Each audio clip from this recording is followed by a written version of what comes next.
నమస్కారం. తీర్థయాత్ర కార్యక్రమానికి స్వాగతం.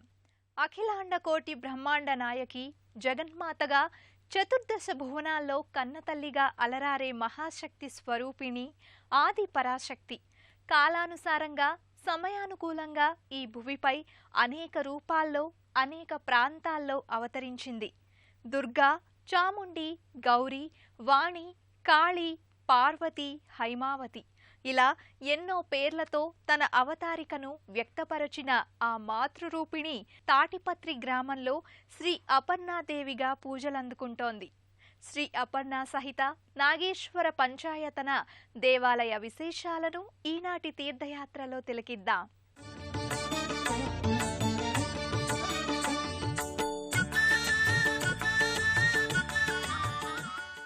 సర్వమంగళ మాంగళ్యే శివే సర్వార్థ సాధకే శరణ్యే త్రయంబకే గౌరీ నారాయణి నమోస్తుతే. శక్తి జ్ఞానం వినా దేవి నిర్వాణం నోపలభ్యతే అని పరాశక్తి గొప్పతనాన్ని మహానిర్వాణతంత్రం విశదీకరిస్తోంది. ఆ తల్లి త్రిశక్తి స్వరూపిణి, అమ్మలకు అమ్మ. ఆ శక్తి భువనైకమాత కనుకనే తన కరుణామయ దృష్టితో ఈ సృష్టిని నడిపిస్తోంది. ఆది పరాశక్తి తన మహిమాన్వితాలు ప్రదర్శించి లోక కళ్యాణం చేయడానికి ఈ భూమి మీద అనేక రూపాలలో అవతరించింది. అలా అవతరించిన ఆ తల్లి మరో రూపమే శ్రీ అపర్ణాదేవి.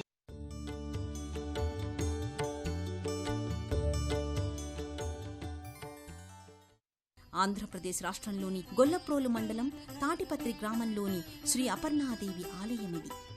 రెమిడీ క్షేత్రంగా ప్రసిద్ధి చెందిన ఆలయమిది. నివారణ క్షేత్రమని కూడా అర్థం.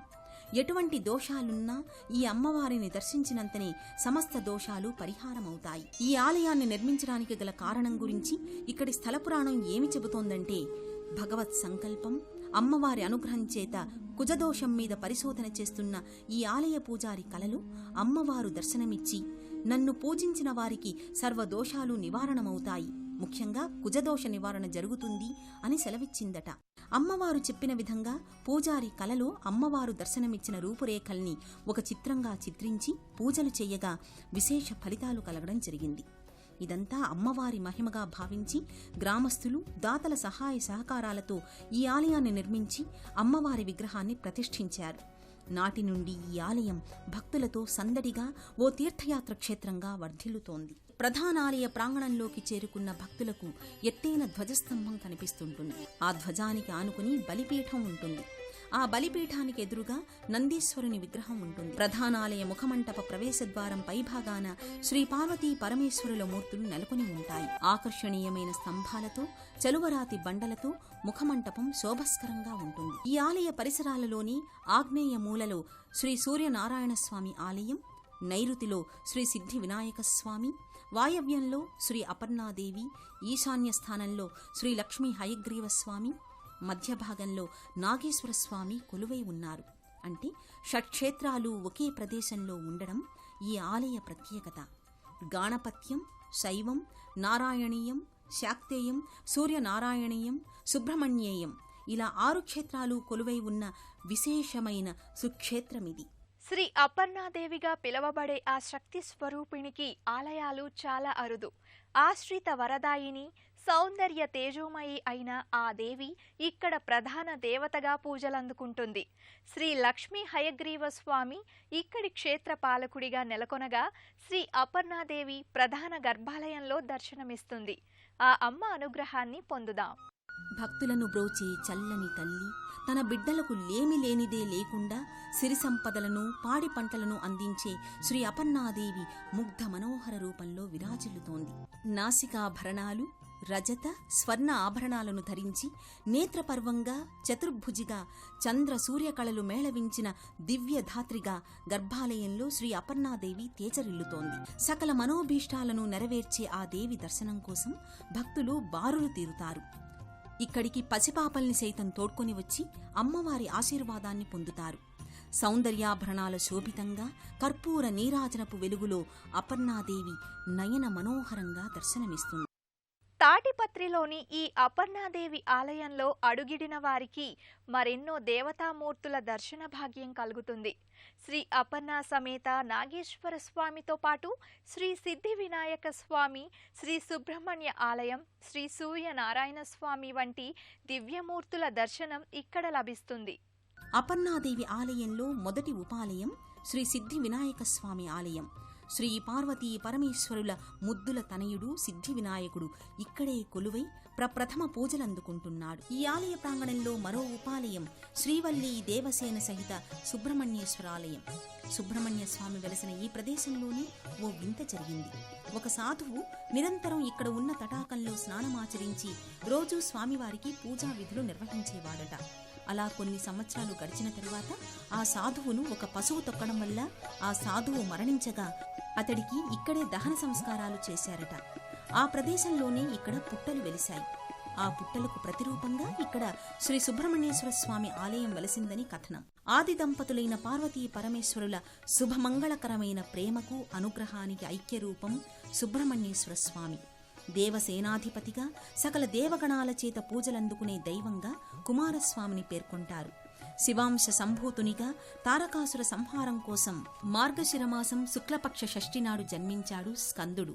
ఈ ఆలయ ప్రాంగణంలోనే ఈశాన్య భాగంలో శ్రీ లక్ష్మీ హయగ్రీవ స్వామి ఆలయముంది. ఈ ఆలయ గర్భాలయంలో స్వామివారు లక్ష్మీదేవిని తన తొడపై కూర్చుండబెట్టుకుని ఉంటాడు. రజత కిరీటాదులతో పుష్పహారాల సుశోభితంగా గర్భాలయంలో వెలిగిపోతుంటాడు. ఈ క్షేత్రానికి క్షేత్రపాలకుడిగా రక్షకుడిగా ఉంటూ భక్తులకు అభయాన్నందిస్తుంటాడు శ్రీ లక్ష్మీ హయగ్రీవ స్వామి.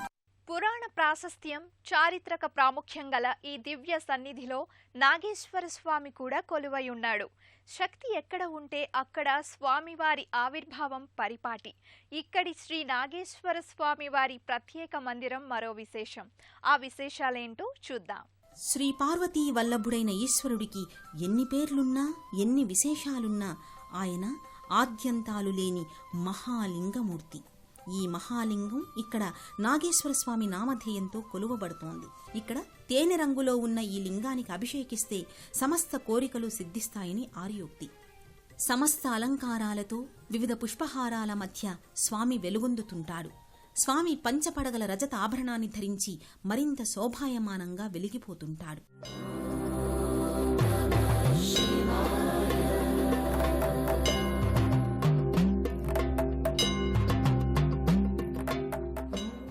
శ్రీ నాగేశ్వర స్వామి గర్భాలయంలో వెనుక భాగంలో నాగశిలాఫలకం పంచపడగలతో కనిపిస్తుంటుంది. ఈ మూర్తిని ప్రతిష్ఠించడానికి ఓ కారణం ఉంది. ఈ ఆలయం నిర్మిస్తున్న సమయంలో ఒక సర్పం ఈ ఆలయ పరిసరాలలోకి వస్తూ ఉండేది. ఎవరికీ హాని తలపెట్టని ఆ సర్పాన్ని ఆలయ అర్చక స్వామి నమస్కరించి, ఎవరికీ హాని తలపెట్టవద్దని మీ విగ్రహ ప్రతిష్ఠ చేసి ప్రతిరోజు పూజిస్తామని ఆ దేవతా సర్పాన్ని వేడుకొనగా అక్కడి నుంచి ఆ సర్పం వెళ్లిపోయిందట. ఇప్పటి వరకు తిరిగి ఈ ఆలయ పరిసరాల్లోకి రానే రాలేదట. ఆ సర్ప ప్రతిరూపాన్ని నాగేశ్వరలింగం వెనుక భాగంలో విగ్రహ ప్రతిష్టాపన చేశారట. ఈ ఆలయంలో భక్తులు సందడిగా కనిపిస్తూ ఉంటారు. సర్వదోష నివారణాక్షేత్రం కావడం వల్ల సుదూర ప్రాంతాల నుండి భక్తులు తరలివస్తుంటారు. చలువరాతి బండలతో తీర్చిదిద్దిన నేలపై సేద తీర్చుకుని సహస్రనామ పారాయణలు, అమ్మవారి నామస్మరణ చేస్తూ ఉంటారు. ఇక కొందరు మహిళలు స్వామివారి కోసం బిల్వదళాలను సేకరిస్తూ ఉంటారు. ఈ ఆలయంలో అమ్మవారికి 3 మంగళవారాలు నియమనిష్టలతో పూజలు చేస్తే కోరిన కోర్కెలు నెరవేరుతాయి. 3 మంగళవారాలు చేయలేని వారు శ్రీ అపర్ణా వ్రతకల్పం చేసుకునే వెసులుబాటు ఉంది. శ్రీ అపర్ణాదేవికి కుంకుమార్చనలు చేస్తే ఈతి బాధలు, గ్రహదోషాలు, కుజదోషాలు తొలగిపోతాయి.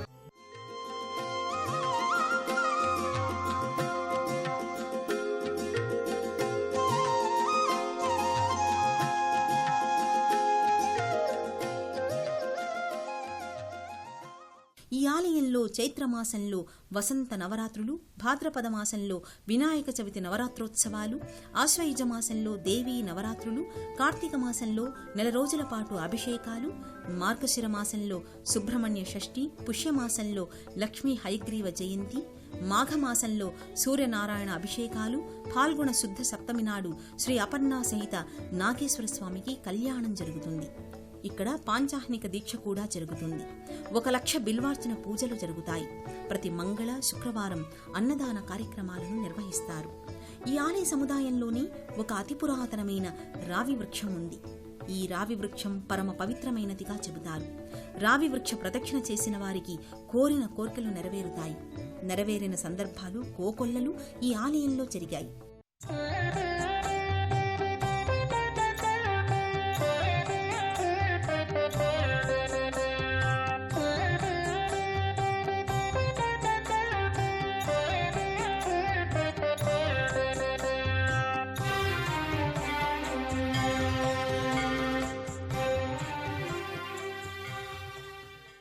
ఈ ఆలయానికి అభిముఖంగా ఈ ఆలయ పరిసరాలలో 2 ఎకరాలలో కోనేరు ఉంది.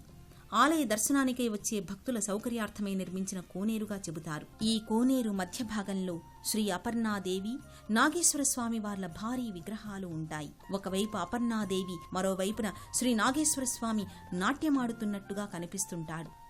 తూర్పుగోదావరి జిల్లా గొల్లప్రోలు మండలం తాటిపత్రి గ్రామంలో విరాజిల్లుతున్న శ్రీ అపర్ణాదేవి సహిత నాగేశ్వరస్వామి దర్శనం మంగళకరం, దోష నివృత్తిదాయకం. ఆ స్వామివార్లను అర్చించిన వారికి సకల శుభదాయకం. వారి కరుణా కటాక్షాలు మనందరిపై ఉంటాయని ఆశిద్దాం.